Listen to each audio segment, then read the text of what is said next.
Good morning. And good morning. Ladies and gentlemen, my name is Mark W. Douglas. I'm a Christian. I'm a husband of 20 years to Sharon, father to Ashley, Amber, Allie, and Anessa, and Gramps to Liza and Kaysen. My number one talent for the past 30 years is writing songs. This includes its music, melody, and lyrics. This moment right now is the beginning of a lifelong plan to share and publish my huge volume of songwriting work, i.e., attempt to share the gospel to the ends of the earth.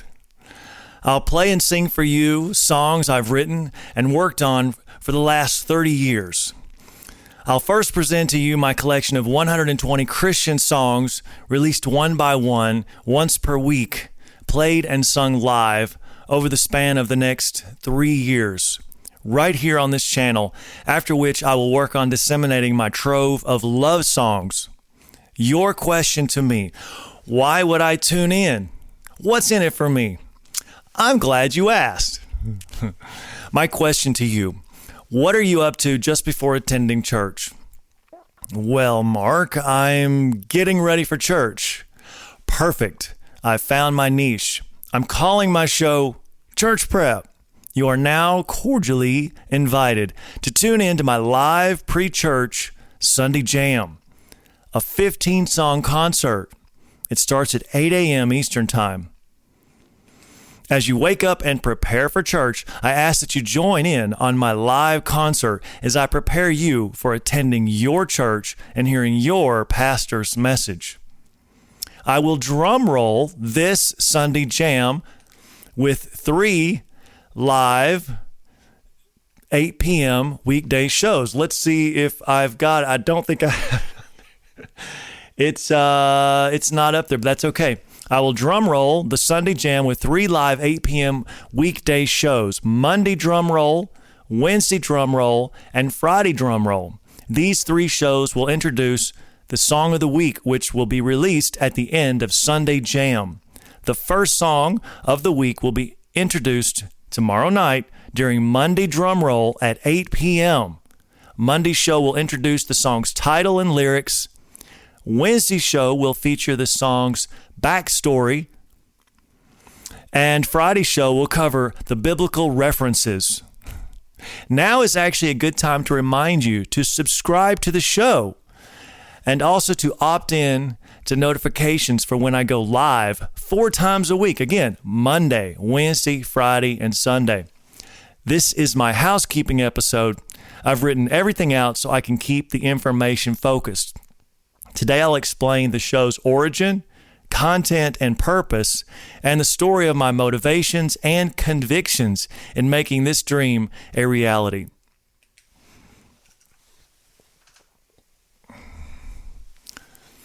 Let's flip it up a little bit. My excitement to share this work with my family, friends, neighbors, and the world is off the charts. It's the culmination of my life's God-given gift, songwriting. The problem is, I didn't just start a few songs in my youth and call it a day. I wrote more than that. I just kept writing songs, and decades began to pass. The love and joy of writing song after song, all sounding different and unique, kept me pushing forward. I realized this was God's simple purpose for me. Hey, Mark, just keep writing songs. I've got a plan for you. For years, I found myself completely alone in a room, writing song after song, as if I was cramming to finish a term paper that was due the next day. When I write, I lose track of time. I'm absorbed in the lyrics, the rhyme, the flow, the mood, the turn, and the landing.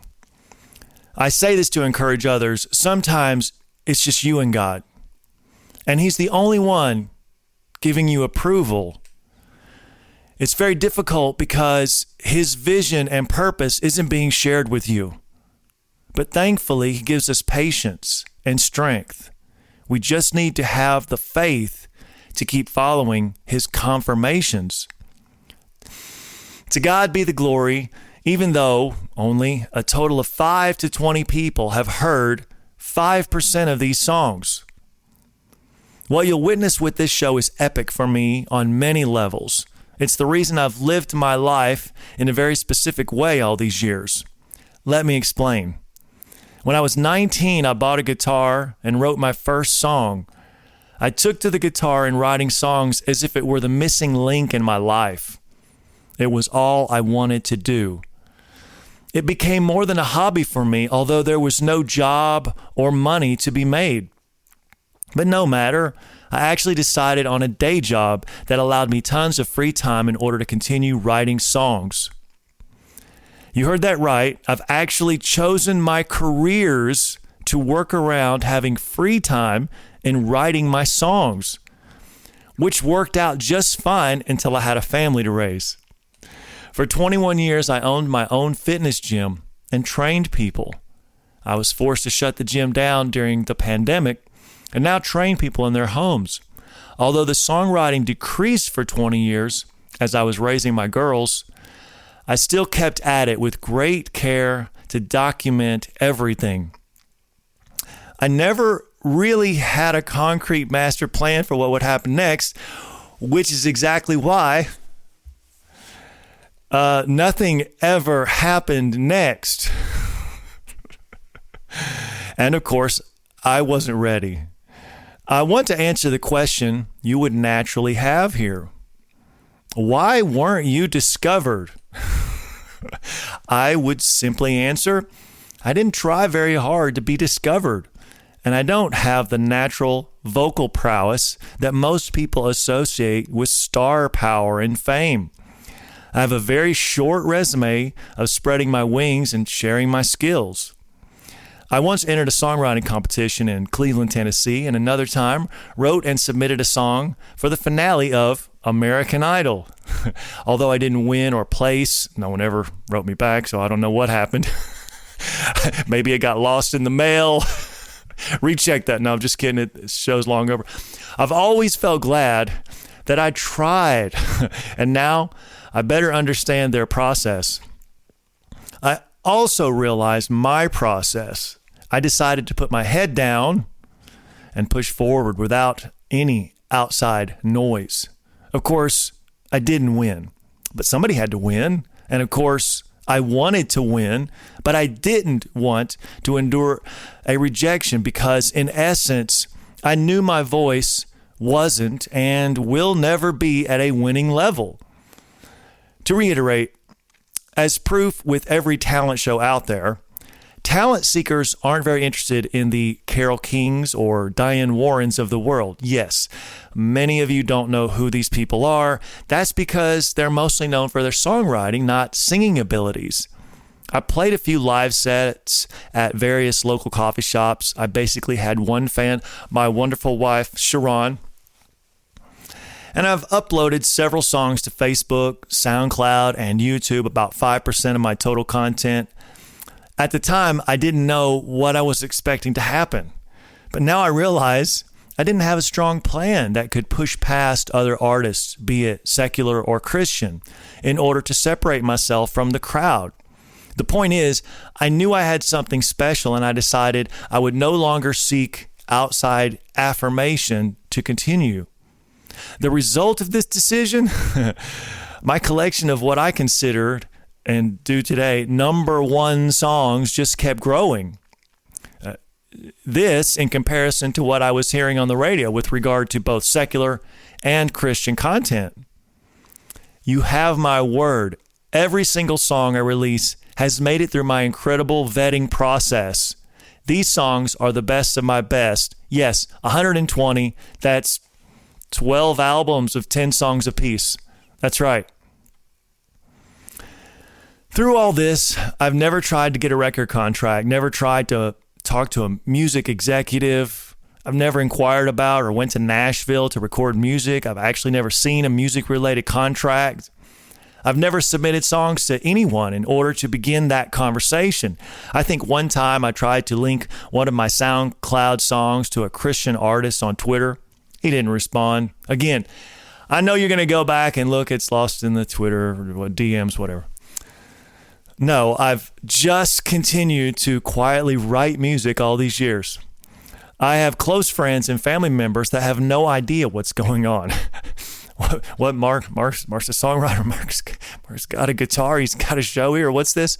I suppose it's because I've been busy with the 4 girls, right?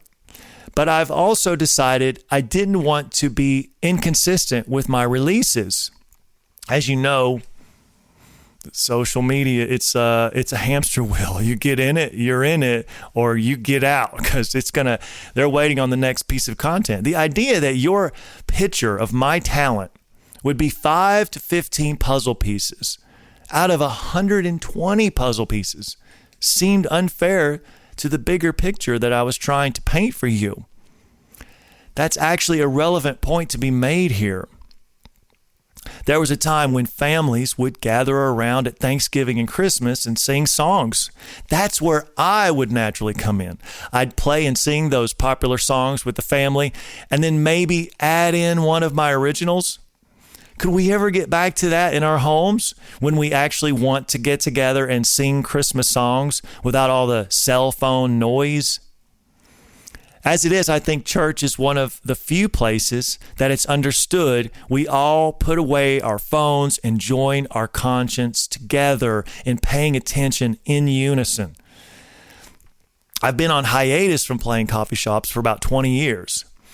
I don't play in a church band anymore, and I've kept my family busy with dad duties, trying to raise my 4 girls.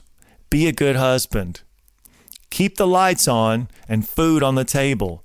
At minimum, my friends and family might remember that I have a guitar, and at maximum, that they're hanging on my walls. I ask myself, have I hid my light under a bushel? No. I have been swamped with being a husband, father, and paying my bills. So I haven't been discovered because I haven't been discoverable. And here's something I've never publicly explained. The songs I've previously uploaded to SoundCloud, Facebook, and YouTube were purposely not my best work. At the time, I was actually afraid to release my best material because my in-home mixing and mastering capabilities were, and still are, so low that I didn't want one of my great songs to sound terrible. And no, my mixing and mastering capabilities haven't gotten any better, as I've had no effort or time to study these fields. After my last daughter graduated high school in May of 2022, I knew exactly where my life was going to move. Empty nest freedom. And peace and quiet, which is a necessity in writing songs. Would I begin to devote more than usual time with my music and songs, or would I continue to build on my entrepreneurial businesses? Yes, indeed. With the help of that sweet, sweet solitude, I actually did begin writing new songs and perfecting old ones. I've always had this crazy situation. I can't sit down and strum a guitar without beginning to write another song. I think it's like a knitter who sits down next to a pile of yarn and a hook. A blanket is on the way.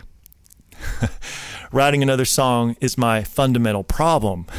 I know full well I can't just continue to write new songs and stick them in these books for the next 3 years, like I had just done. And like the blanket needs a body, my songs need an ear. About the business opportunities, I want to talk about the choice I'm making here, mainly because I know there are many people out there that need encouragement in following after God's will versus personal gain. And does that intersect? Sometimes God's plan is plain. He lays it out for you in simple terms. You know this because He's given you repetitive, affirming confirmations. Early on, before I had a family, I had to test my perceived God confirmations after writing many songs that I wholeheartedly believed could easily make it to the radio. Did this mean I should stop my normal life and day job and begin pursuing how to take the next steps with the music business? Is it a God confirmation when you hear people say, follow your dreams, you do you, don't become another cog in the machine, make your own way, be awesome? Jazz hands. For me, at the time, the problem with following my dreams was that unless I planned on shacking up with my parents for the unforeseeable future, I would also be conflicted with the pull to do normal stuff like fall in love, check, have and raise a family, check, do the things that reciprocate being loved by said family. Gotta laugh there. Check. All while working my butt off and making money for my family, lest my bills go unpaid and my family goes hungry. Check. I've now accomplished all that. Following God's will can be challenging because the payoff may seem so very far away. In my case, it most certainly was. What is the choice I'm making here? A, use your extra free time to focus on making a ton more money via your current businesses or possible same niche startup businesses. Or B, use the extra free time to share your light with the world in need. It's really that simple. And that's where I am. Every day I'm faced with the decision to act on crazy awesome business opportunities. For example, although I've continued training fitness clients with the in-home model, Sharon and I had started a weekend wedding business 13 years ago. We've become one of the area's highest rated coordinators and DJs. 7 years ago, Sharon and I also opened a bridal, prom, and tuxedo shop, now with 2 physical locations. As it stands right now, I could easily continue to divert every single minute of my waking days to helping Sharon in furthering those businesses, or actually start new spin-off businesses to complement them. It's really hard for me to keep focus on these 2 businesses because of so much parallel monetary opportunity in this niche. Zooming out, our entire work lives tell a story of breaking the wall between business and personal. Is it a coincidence that we've naturally found careers in helping people on a very personal level, be it with building lifelong relationships with fitness clients and training for better health, or DJing for over-the-top permanent memory life celebrations, or matching clients with their yes to the dress special event clothing? Zooming back in, I'm making a decision to maintain the in-home fitness, DJ, and formal wear companies, but put additional opportunities on hold for at least the next 3 years as I sing these songs here on this show, pray for guidance, and open myself to the possibilities of God's greater plan. My songs, messages, and themes aim to help people become who God wants them to be, aka salvation and discipleship. Is it surprising that every day God reminds me of his kingship and brings me back to the plan he has for me? That through my Christian songs, I could help be the difference in people's thinking and lives.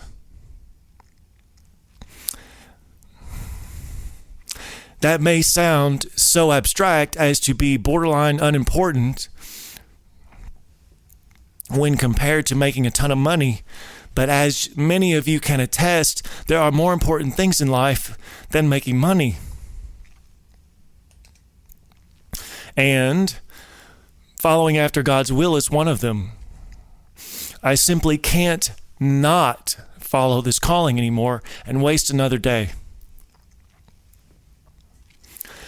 I had originally thought I only had a small number of Christian songs to publish. That's because so many of the songs were unfinished and fragmented. I began a process of picking 10 songs at a time. This coincides with the number of songs I can mass copyright via the Library of Congress. I initially picked the few songs I had already published via YouTube, SoundCloud, and Facebook, so you're going to notice those right off the bat.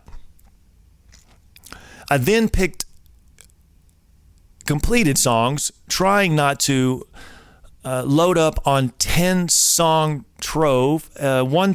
trove with my personal favorites. So I tried to put my favorites throughout the 10-song troves.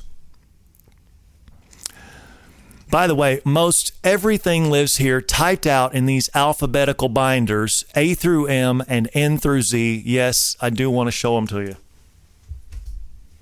It's my props for today's show here. What are we looking at here? Yes, double-sided, both sides, so I can turn the page and see two songs. A through M and N through Z, if you can see that.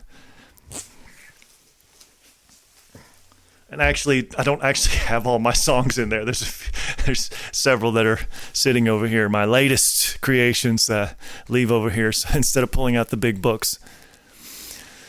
All right.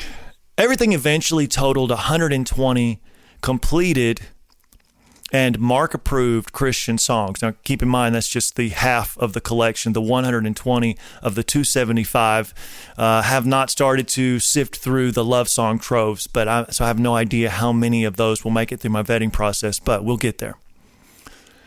Quick note, my second project will almost certainly involve my large trove of love songs, the other half of my collection.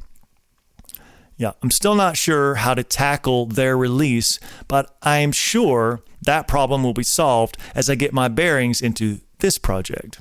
Another quick note, I don't believe I've scratched the surface of my songwriting potential. My dream would be to write in a full-time capacity. With the release of this show, I make it my prayer. Yes, I'm ready to write the next song instead of messing with these 120 older songs. Now then, how would I go about disseminating the music? Oh, here we go. I started the process of meditating and pursuing ideas about how to release the songs. After searching, I haven't found a template out there upon which I can copy like another Christian songwriter who's releasing their songs without first creating a master track studio recording. This master track is essential in adding songs to iTunes and Spotify and producing revenue. My problem with this begins with the fact that I have 120 songs that need professional handling and producing, mixing, and mastering. I simply don't have the skills to do it myself, or the time. But that's actually not my biggest concern. Here we go. It's my conviction that there is no place, there is no crossroads, there is no parallel. If it's paralleled, it's separated pretty widely. For capitalism and Christianity. That's right. There is no crossroads between capitalism and Christianity. Let that sink in. I plan to expound on this at a later show. A basic tenet of my Christian music and this church prep show is that I'll offer everything at no cost. Church prep will be free from paywalls, private VIP subscriptions, commercials, or whatever else you can imagine. Any revenue will come from donations, just like the Bible. Anyway, just like the Bible if you weren't paying attention there. To this point, this show has been 100% funded by yours truly. Also, I'm the director, producer, writer, cameraman, sound engineer, cinematographer, wardrobe, and coffee maker for this show, which is a good opportunity to take another sip. Are you enjoying the show so far? Give it a like, leave a comment. The show is performed live in front of an empty studio audience. Thank you to the one person who just chuckled. I've always wanted to say that. I do have a meme now for this. Here we go. Church prep will follow very basic and simple logic. Salvation and discipleship is not for sale. Now is a good time for a news flash. Number 1. Let's see if this is it. Yes. All released church prep, song MP3s, and lyric sheets will be available for free download on my website, MWDHQ.com. Let's see if we can go back here for a second. All right. The songs will be in your downloaded folder where you can then load them into your music library. For example, once downloaded, if you have iTunes, you simply add the songs onto your phone with a drag and drop. Be advised, I don't ever plan to upload my Christian songs to platforms like Spotify or iTunes. These systems are set up to pay artists based on listens and downloads from paying subscribers, customers. Do you see the workaround? Although it seems like a more convenient way for listeners to support me, I refuse to charge a price for my Christian material or allow a company to do the charging on my behalf via Christian music service subscriptions. To reiterate, there is no place for capitalism in Christianity. Number 2, let's go back. Let's double check my thing here. Here we go. Number 2, I plan to keep these live shows and replays free from paywalls and commercials. The only way this plan will be altered would come from platforms themselves, forcing commercials onto my content, even through my objection.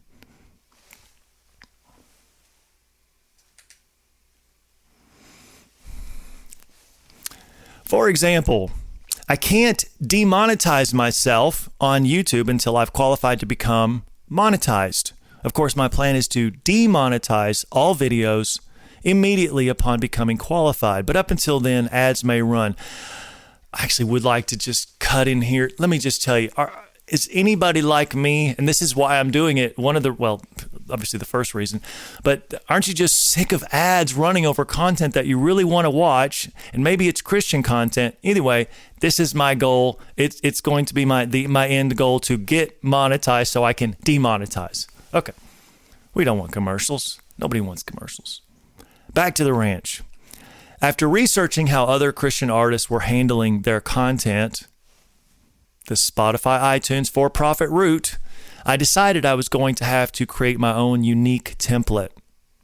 From this lengthy meditation process, I believe I have discovered a wide open niche for the release of my Christian music and this ministry. Sunday morning, pre-church preparation concerts. For months, I began meditation and prayer.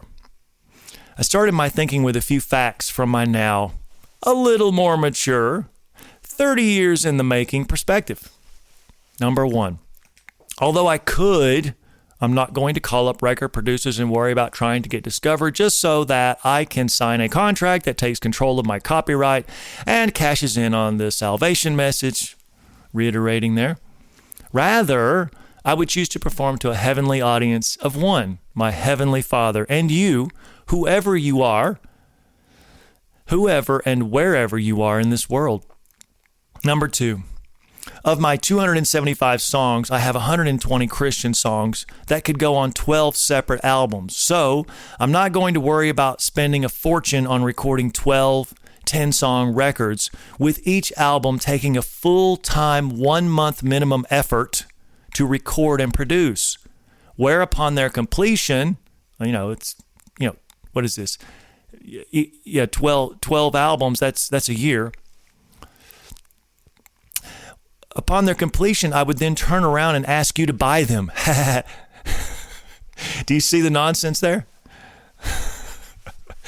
I would simply rather spend that year and a half writing another few albums. Number 3, why make an album when you have no fans? And most importantly, number 4, why attempt to make money on the free gift that is salvation? So here I am attempting to create a workable template to release my Christian-themed music to a world that has objectively lost its way and is searching for hope and meaning in every thinkable way. Sounds like perfect timing. Here are several advantages that weren't a possibility when I started writing and playing 30 years ago. If you laugh, I completely understand. FYI, the following are actual, true stories.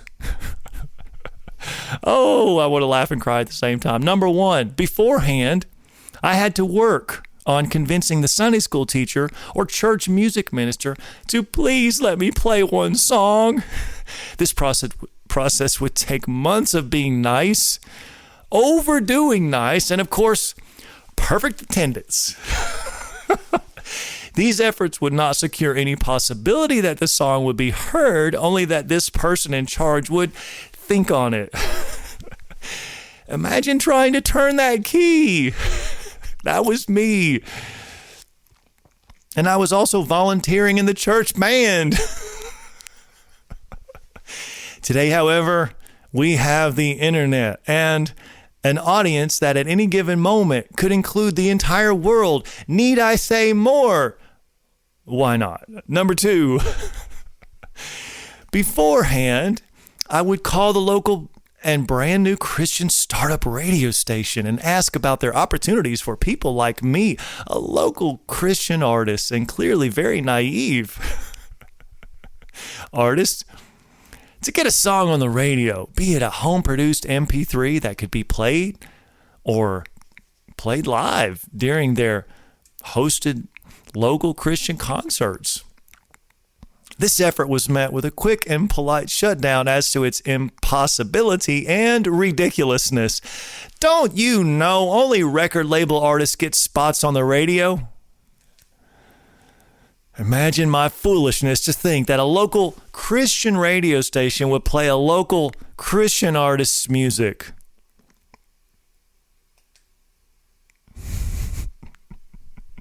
Today, however, we have the internet.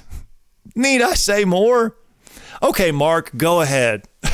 Number three, beforehand, I started a citywide Christian open mic night in a church gymnasium. Yes.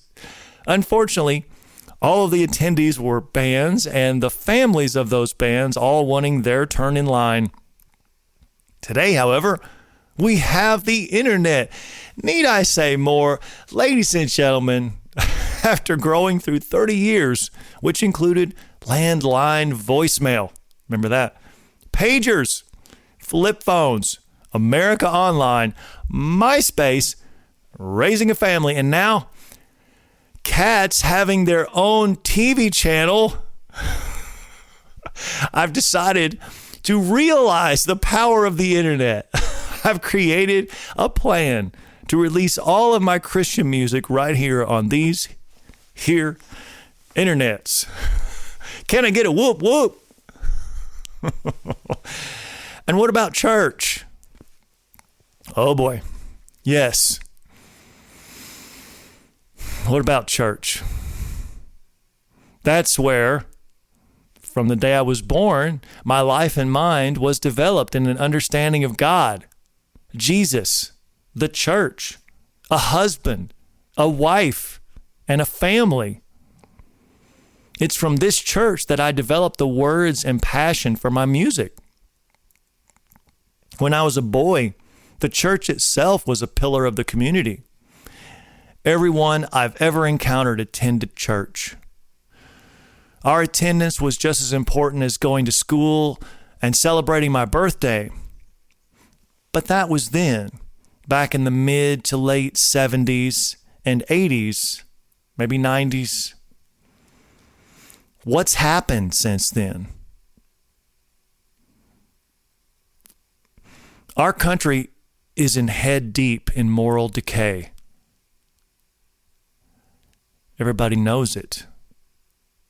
This downward trend is in complete lockstep with the church's downward trend. Interesting. I could fill in the blanks for you, but I'm sure that all of you have your stories of how humans have degraded and devalued the institution to the point where some of you are finished. And some of you like the extra pew space. But before you hang your head too high and mighty for being a better Christian than the next, either for leaving or for enjoying the extra pew space, I'd like to inform you of something. I know that the defining characteristic of America's culture is watching TV. Where am I going with this? That's right. It's our culture. And I also know about the Nielsen ratings. Yes, I'm aware that it's actually the people who proclaim to be Christians who, with their majority, privately prop up the vile Hollywood trash with their viewership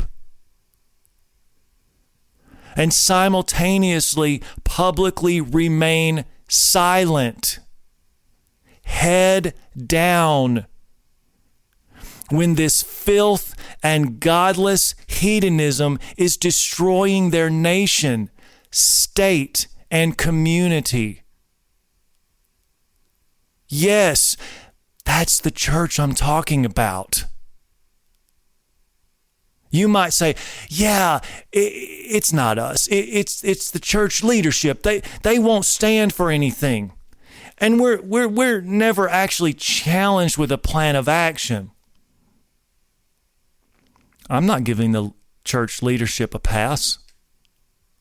At the end of the day, they are responsible for unleashing the hard truths in the Word of God as shepherds challenging sheep. So as I was envisioning how my music would be released, don't think for a minute I wasn't trying to formulate a plan that bypassed what has become taboo and less than a laughingstock to many communities. What an amazing turnaround the church has had. But there's just one problem. There is no other way around this fact that the church is and will always be the bride of Christ.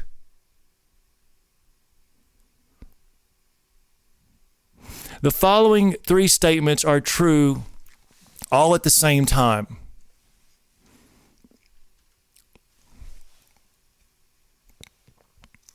Number one, the church is in desperate need of a top-down reformation. It starts with repentance at the individual leadership level regarding issues currently widely accepted and protected within our ranks. Kind of like what I was just saying about the money and capitalism. It builds as the leadership then shares this repentance and new understanding with the sheep. The sheep then repent en masse. It ends with a natural, uncoerced, uncontrived, and ingenuous revival. What's crazy is that everyone knows this is necessary, but may not know how to get there. Good news on this. As with the capitalism topic, I will save my in-depth solutions review for other shows. Yes, that's kind of what a songwriter does. Going off topic for just a minute. A songwriter, going off script for a second. A songwriter has a passion for something that's maybe amiss and writes a song about it. And that's what I've done for a lot of my songs. Stay tuned for that. Number two,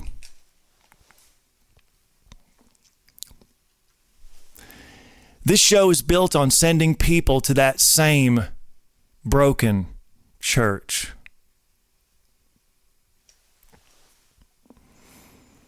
Obviously, if you have lost faith in your last or current church, you should switch or watch via the internet. And many of you are thinking, but I love my church. It's not broken. It's amazing. Although I think that's wonderful for you, and it could be true, I'd also like to ask that you and your church grab a bigger megaphone, clear your throat, and share your secret recipe. I should point out that this "we've already arrived" mentality is exactly what the boiling frog would say. For you, I sincerely ask, please continue to watch my shows as I unfold Reformation solutions. Yes, I'm sending you to the place where many of my songs were born from a spirit of repentance, revival, and evangelism back in the day. When corrected, the church can be the spark or highlight of a Christian's walk with Christ. Number 3. The church is the bride of Christ. Who is the church? Yeah, it's us. You and I make up the church. It's not a physical building, but attending a church business meeting and giving them my best shame speech isn't going to change the dial one bit.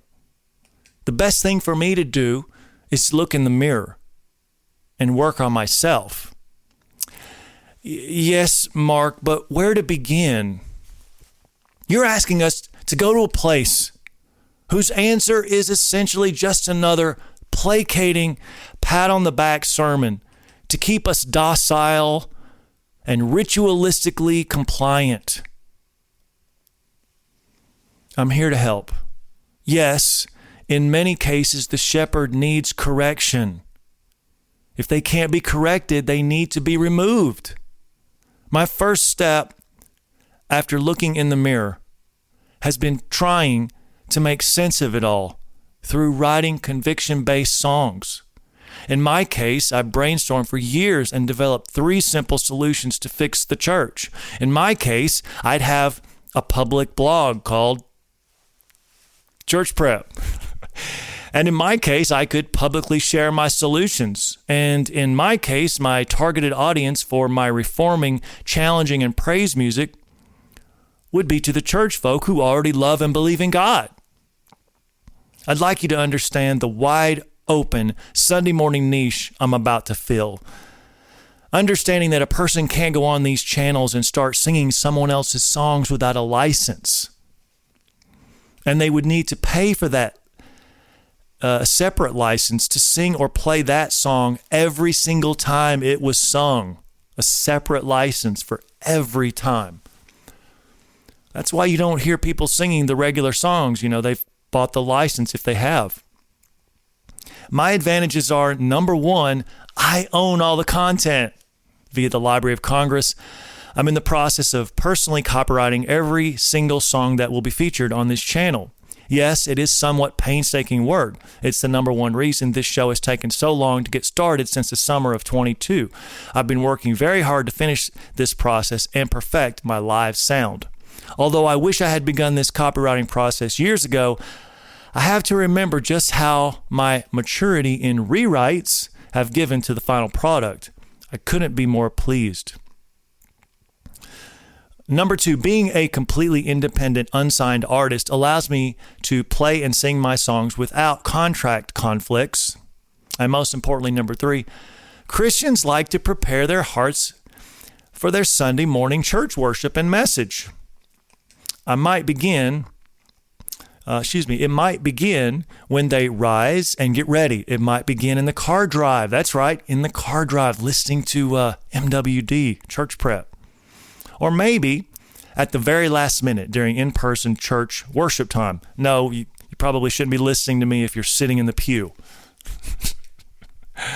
My plan is to have completed my Church Prep Sunday Jam 15-song concert by the time most people arrive at their church door.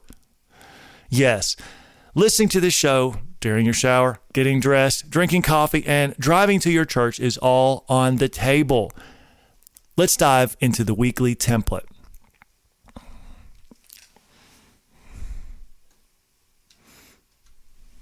Here we go.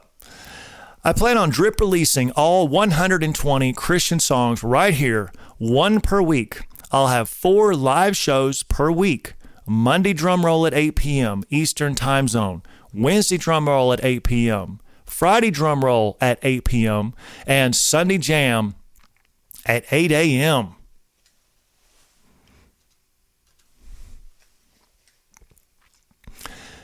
The weekday Drumroll shows are just that, a drum roll for 2 events. Number 1, my weekly 8 a.m.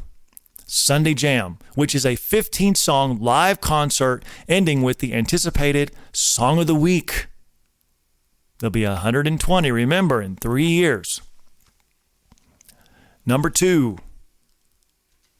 your personal church experience. Yes, the church you actually attend. Internet church also works. All 4 shows are drum rolling, excitement, and anticipation, and getting your heart and mind ready to hear God's word from your pastor.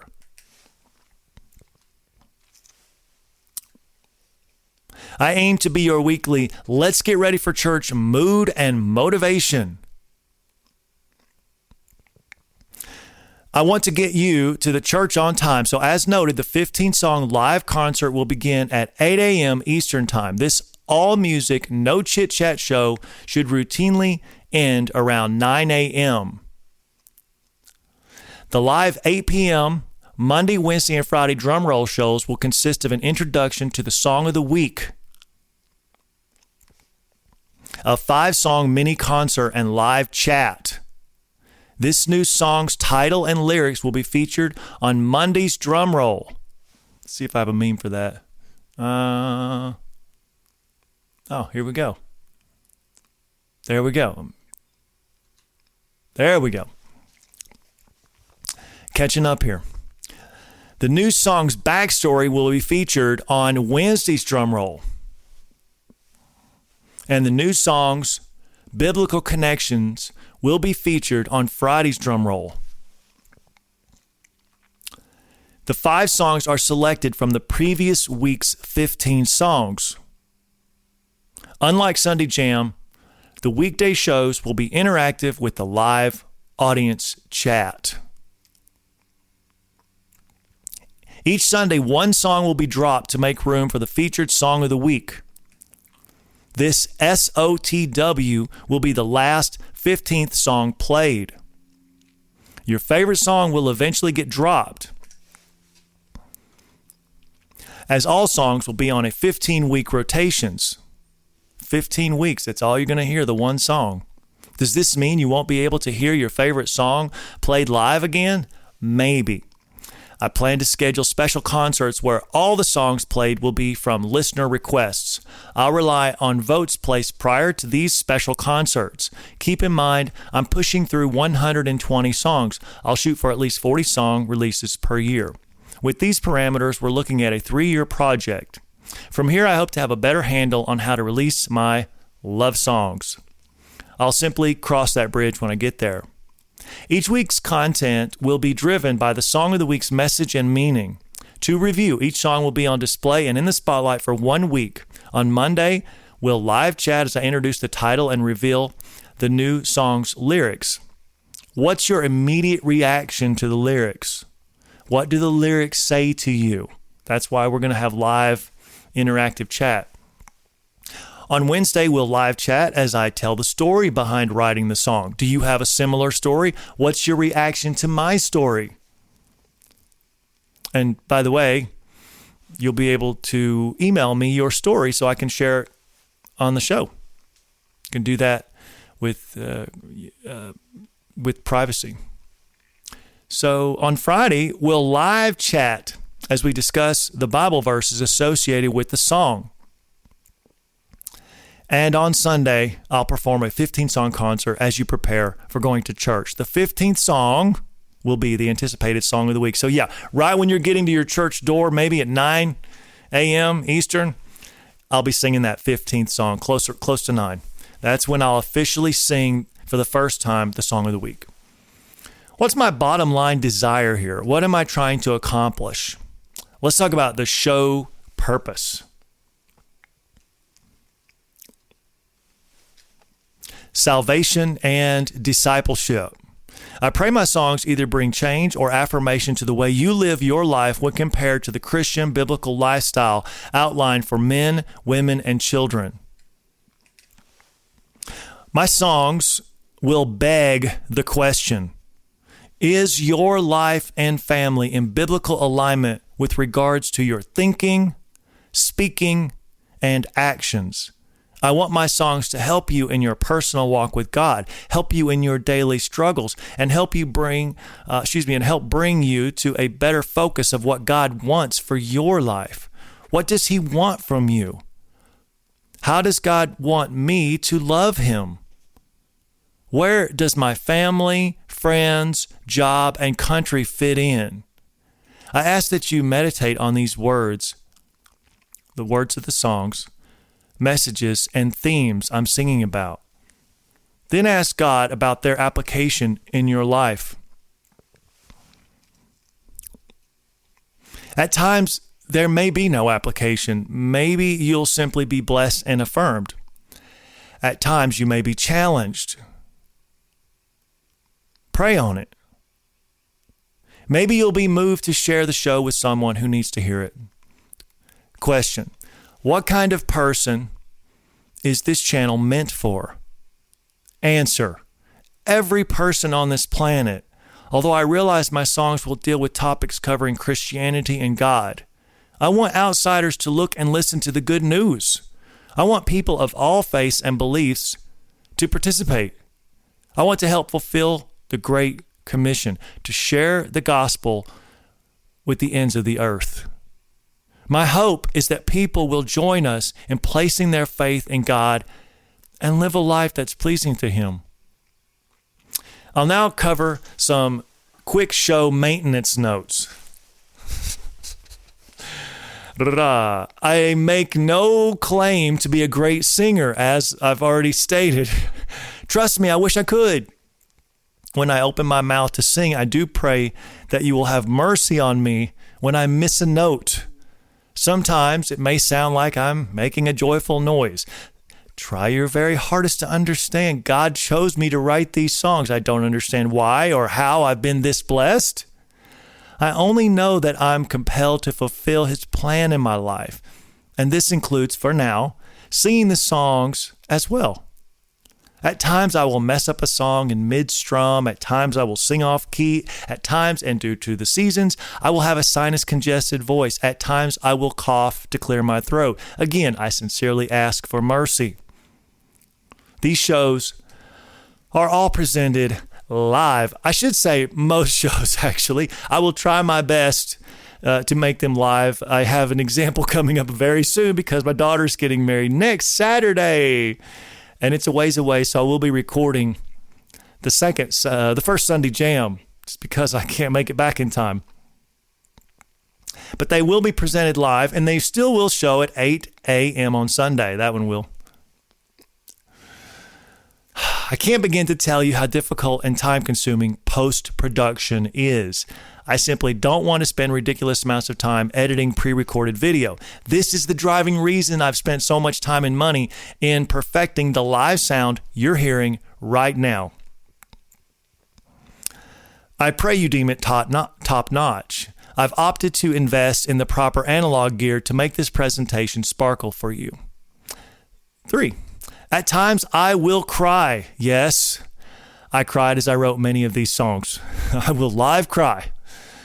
The feeling of being saved is a staple theme in my songs. I will definitely be moved as I aim to sing with conviction and passion. You are welcome to cry with me. 4. Again, show notes. Let's quickly cover our reaction regarding adversity towards this content. Of course, I'll be talking about God. Trigger warning. We're sometimes referencing the Bible. Shadow ban and deplatform this channel. People are understandably very strident in their ideas about topics regarding spirituality, faith, God, and the afterlife, and so on. It's my experience that no two people are actually on the same exact page on every single topic and issue. This goes for both religious and non-religious people. For proof, simply notice all the different church denominations. It works the same way in secular world too. They may not be going to church, but doggone it, they certainly have a strong religion in what they believe. The point is that I'm asking you right now, I'm talking about every one of you, not just a few of you. I'm asking all of you, because this is just the truth. People find a hair, the smallest hair you can imagine, to complain about and then turn you off. I've seen it. I've done it, maybe myself. I'm asking you not to write me off if we disagree about a song lyric detail or from my church Reformation admonitions. I've recently been watching a show that has a pastor day. There are usually 2 to 3 pastors discussing a current hot topic. I find it absolutely fascinating how much of the time the pastors are in biblical disagreement. They're being nice, but they're in disagreement. Is one pastor wrong when both pastors are citing the scriptures? How is that happening? On a regular basis, it's happening. I suspect this will happen here on this channel as well. Again, I pray you understand I'm only trying my best to serve God from the bottom of my heart, and I mean no offense to your biblical thinking. We're all living and breathing in this fallible body, but some of us won't admit and submit to being incorrect. I want to pledge that I will try my best to be corrected. Excuse me. I promise now that my ideas come from good faith efforts to heal and cleanse the church. In advance, I'm asking you to cut me some slack. Number 5. In the comments, we're all going to be chatting about the information I'm presenting. Is it flat out wrong? Is my theology off just a bit? I want it to be a loving Christian community rather than a group with pitchforks. Christians are good at that. Here's a basic formula. In the comments, what do we do when we get pushback in the form of harsh but clean, constructive criticism, even from a pagan or atheist? Easy answer. I believe we engage. Remember, Jesus didn't mute or block the people that disagreed with him. He opens himself and continues to offer salvation. Luke 19:10, for the Son of Man has come to seek and to save that which was lost. We should do the same. Constructive criticism is a hallmark of humanity. Conversely, what do we do when we get pushback in the form of ridiculous negativity? We do not engage and we move on. I may have some creator back-end tools to keep these baddies at bay. In advance, thank you for engaging with me and others in the community comments. If you like a poster's comment, hit their like button and leave them an encouraging or thoughtful comment. Number 6, what if the show isn't very popular? Firstly, what's popular when you're obeying God? Sometimes people stand alone in doing his will. Yes, completely alone. In essence, this singularity represents my songwriting life up until now. To reiterate, I aim to perform to a heavenly audience of one, the triune God, and an earthly audience of one, you. Through these songs, I aim to be his vessel in working change in your life. You and I can't quantify the impact of one person's obedience and blind faith with another's heart change and subsequent turn and devotion. I plan to perform the show as outlined, no matter the viewership. Number 7. As you may have been able to gather, I have biblically based opinions, and I'm not afraid to share them. Hence, songwriter here at your service, think about it. If I didn't have something important or relevant to say / sing about regarding building and perfecting fellow Christians and the church, I really should just sit back and let someone else do the heavy lifting. Think about all the stuff and puff, the fluff and puff, we allow into our minds already, when much of it is simply distraction and uninformed, opinionated blabber. What can I say? I want to change the world, and it starts with one person, me, accepting what God is asking me to do. I have to be brave enough to say yes to his calling and smart enough to work out the details. It ends with one person, too. You. If I can open your heart and mind to the seed that's being sown in you, not by me, but by God through me or God through someone else, then you could be the next vessel in God's plan to pass it forward. Snowball this thing in hopes that someday, soon, our church will be open to reformation. Because, off script for a second, revival, okay, is the people, right? The sheep. That's the way I see it, right? That's great. But the church needs a complete reformation, which can be coupled with revival. But if it's just revival that you're thinking I'm pushing here, no, I'm talking church reformation. I want people and churches to hear what I'm saying and act on it. As noted, besides my song content, I'll actually convey problems and solutions via this platform. In part, I'll do this in the form of pre-written blogs like this episode so that I can convey the information clearly. Stay tuned. Number 8. I've built this room for a band. Now, some of you out there are like, I thought I was going to be in his band and now he's got it going without me. No, dude. No. I've built this room for a band. I know that the angles don't show it all, but I got it all here. Here's the goal here. I'm actually going to pause the script for a second. We got piano over here, guy or girl. We got a big, huge, weighted key, nice piano. I have a spot here for a drummer. I'm going to be doing electric drums. I got a spot right behind this camera for and a stool for my electric guitar lead, right? And I've got a chair right over here where everything is a perfect spot for my bass player right over here. So we've got, and then we'll have another spot for backup vocals.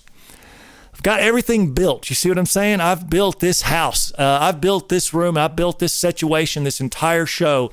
We're ready for a band. That's because my music deserves it. Are you a fantastic musician who would like to play a part in this volunteer donations-based ministry? Drop me a line. Here's a fun option for Chattanooga, Tennessee locals. Would you like me to play a guitar, your guitar? Maybe it's a vintage guitar. Although I'm very fond of my classical nylon string guitars, I'd be honored if you want me to have a look and a strum. Drop me a line and let's quid pro quo. You'll get proper shout outs and our viewers will get an audio blessing. Let's together make this show a beautiful relationship. I'll sing about God's truth and promises and you'll tune in to be challenged and blessed. I'll call you my church prep family. This show will be empty without your ears, voice, and prayers. I'm very excited to hear from you. When you live comment or replay, because we can replay this show, comment, and or write to me, I want to know the following. What did my song or story say to you? Did you relate? Were you motivated to do something good? Maybe you'd like to share a story, maybe your story. I plan to read some of the feedback. Tell me what you think in the comments. Your engagement helps this show rank higher in the algorithm, so I'm told. If you'd like to share via a longer format, please email me. I have a connect page on MWDHQ.com. Will you pray for me and this ministry? Comment and let me know you're praying. I've saved this next part for the end. I've got my tissue here. as I thought I might break down in tears, this show is dedicated to my family, to my wife, Sharon,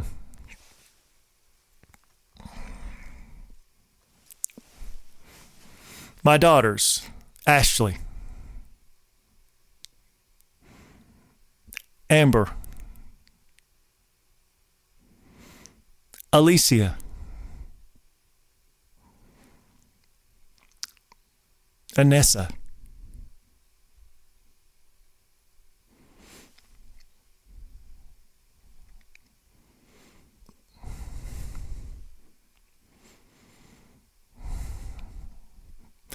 my granddaughter, Liza Rose,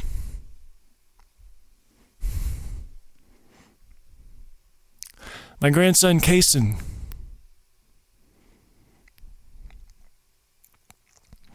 my new son-in-law as of 6 days from now, Landon,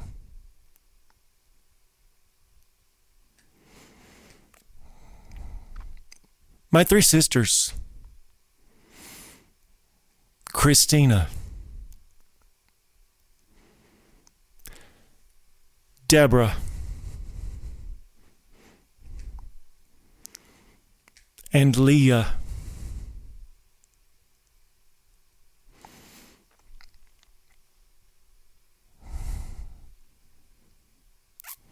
My brother Jim,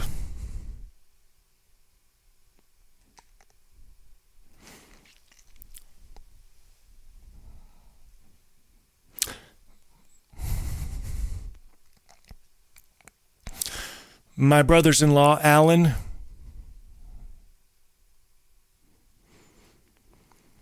Rick,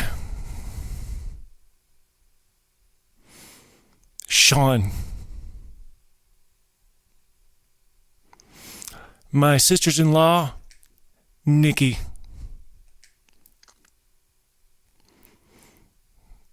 Kristen, Dina,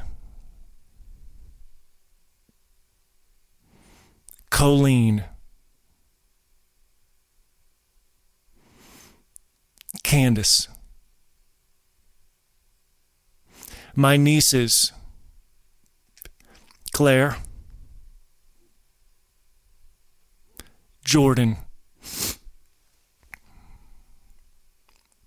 Chloe,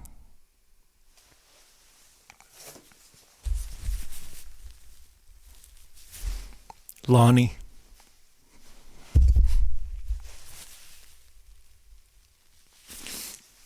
Anna, Elizabeth, Catherine, Amber S., Casey, Jessica, Abigail, Rebecca, my nephews, Stephen, Rhett, Pele, Connor, Jack, my father, Kenneth, my late mother, Nelda, my father-in-law, David, my mothers-in-law,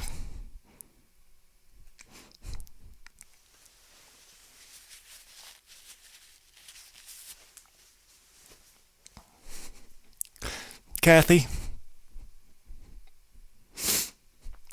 Chris,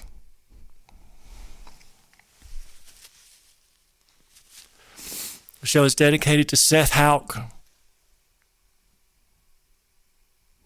Dwayne and Ashley Condra, Aaron Condra, To my friends, Adam Connor, Matt Carey, Matt and Julie Davis,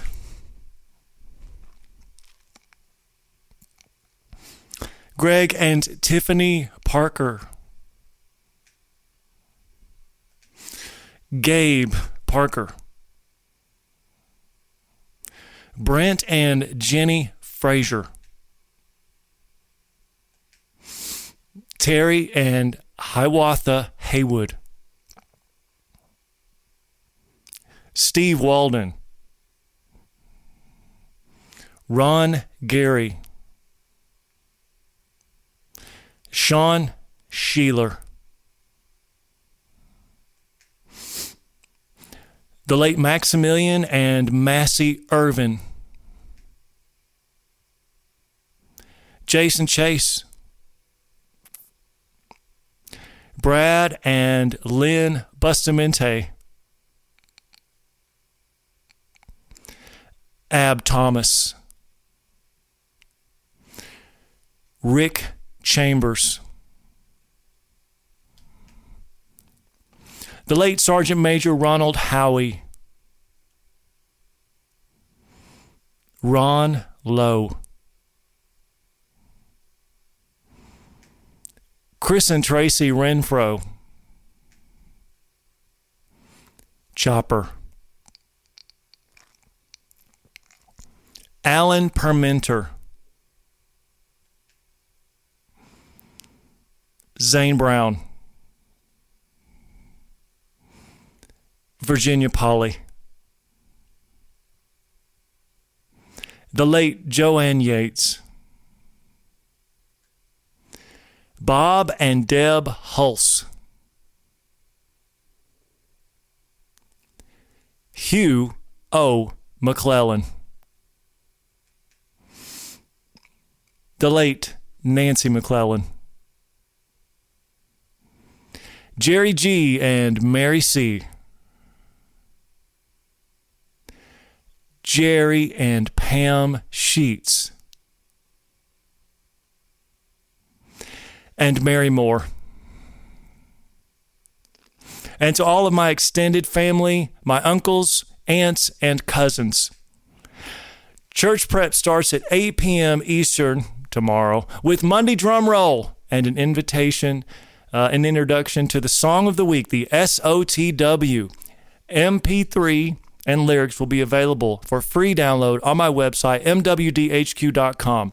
The first 3 shows have already been unlocked and are ready for MP3 and lyric sheet download. Ladies and gentlemen, I'd be honored if you'll join my church prep family.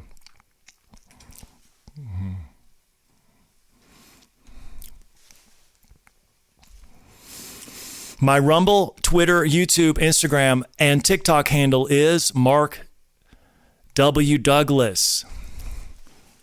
My Facebook is MWDHQ.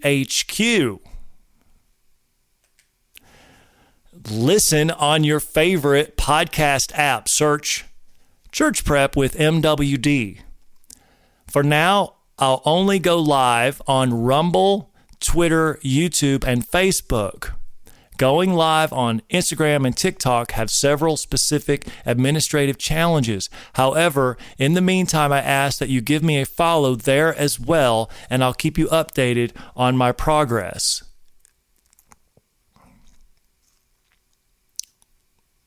Regarding Instagram and TikTok, I want the show to be where people are searching for meaning and truth. And these platforms are very important in spreading salvation and discipleship.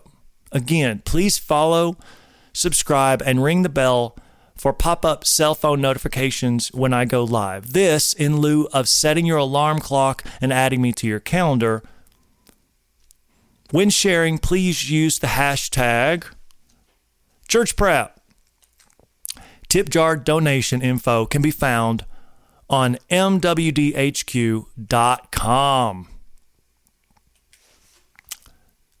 There it is.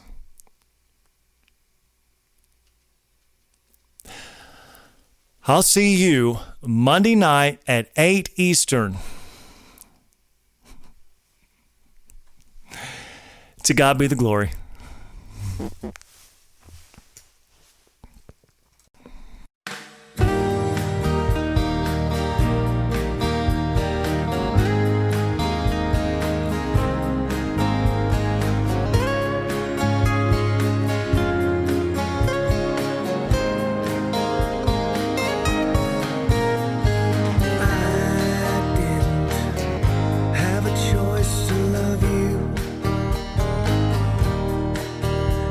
All I could do.